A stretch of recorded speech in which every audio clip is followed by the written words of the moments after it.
Welcome to the Midnight Library. I'm Romi. And I'm Kao. Good evening. Tonight, as always, we light a single small story, one that's been sleeping somewhere in the world, waiting to be told. Oh, Romy, before we begin, just a quick note for our listeners. Of course, go ahead. This program is produced using AI voices.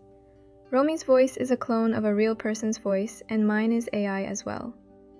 The content is reviewed and supervised by humans, so please sit back, relax, and enjoy. Thank you as always. So, Ko, tonight's theme is morning. Morning? Yes, right now, as we speak, somewhere on this planet, a new day is beginning, and there is one place on Earth that greets each new day before anyone else. The place that sees morning first. Where is it? A small island nation floating in the Pacific. Kiribati. Kiribati. I feel like I've heard of it, but I'm not sure. That's understandable. It doesn't get much attention, but this country has a story behind it that you would never guess just by looking at the map. A story behind it. Now I'm curious. Kiribati, officially the Republic of Kiribati, sits almost exactly in the center of the Pacific Ocean. It's made up of 33 atolls and islands. 33 islands. Yes, put them all together and the total land area is roughly half the size of Tokyo, but the ocean territory they span wider than the entire country of India. Wait, how is that possible? The islands are spread enormously far apart.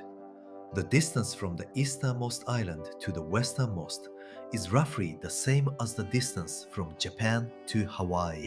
That's incredible.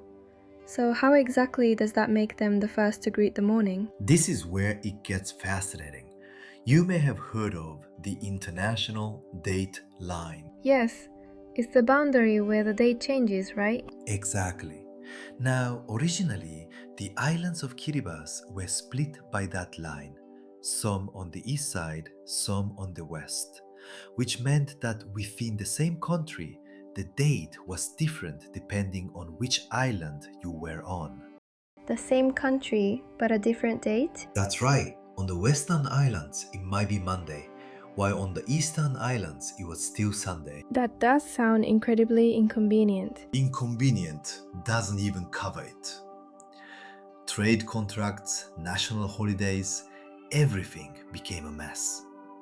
So in 1995, Kiribati made a bold decision.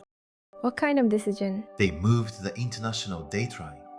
They bent it far to the east, around the entire eastern edge of their country. The country rewrote the map? Essentially, yes. The International Date Line is an international convention, but it's not a strict treaty. There's no law that locks it in place. So Kiribati simply adjusted it to fit their needs. That's an extraordinary idea. As a result, the easternmost atoll, Caroline Atoll, now called Millennium Island, became the first place on Earth to welcome each new day. And when the year 2000 arrived, the whole world was watching as that tiny island greeted the very first sunrise of the new millennium.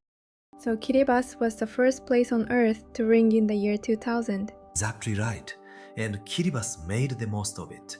They promoted the moment internationally, hoping to attract tourists from around the globe.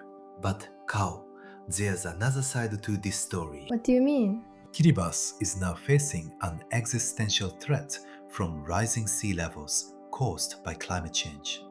The entire nation is at risk of disappearing beneath the ocean. Oh, The highest point on any of the islands is only about 2 meters above sea level. Every large wave, every storm erodes the land a little more. so the country that is first to greet the morning might also be the first country to be swallowed by the sea. Yes, you said it perfectly, Kao. That contrast, it really hits you. The people of Kiribati are now considering relocating to Fiji or New Zealand. The phrase climate refugee is no longer an abstraction for them. It's their reality. They had the strength to move the international date line itself. And yet, Against the force of nature, there's nothing they can do. The country that rewrote the map may one day vanish from the map entirely. I hope tonight we can hold that thought quietly in our hearts. Tonight was another world I didn't know existed. I'd heard the name Kiribati, but I had no idea there was this much history behind it. The stories of small island nations are easy to overlook. But behind every dot on the map, there are people and history and choices that were made. There's something romantic about being the first place to greet the morning. But after tonight, I just hope that morning keeps coming for them. That's a beautiful way to put it. Next time, we'll be talking about a country where toasting with beer is considered bad manners. Oh, that one's going to be interesting. Look forward to it. Sleep well tonight. I'm Romi. And I'm Kao. Good night.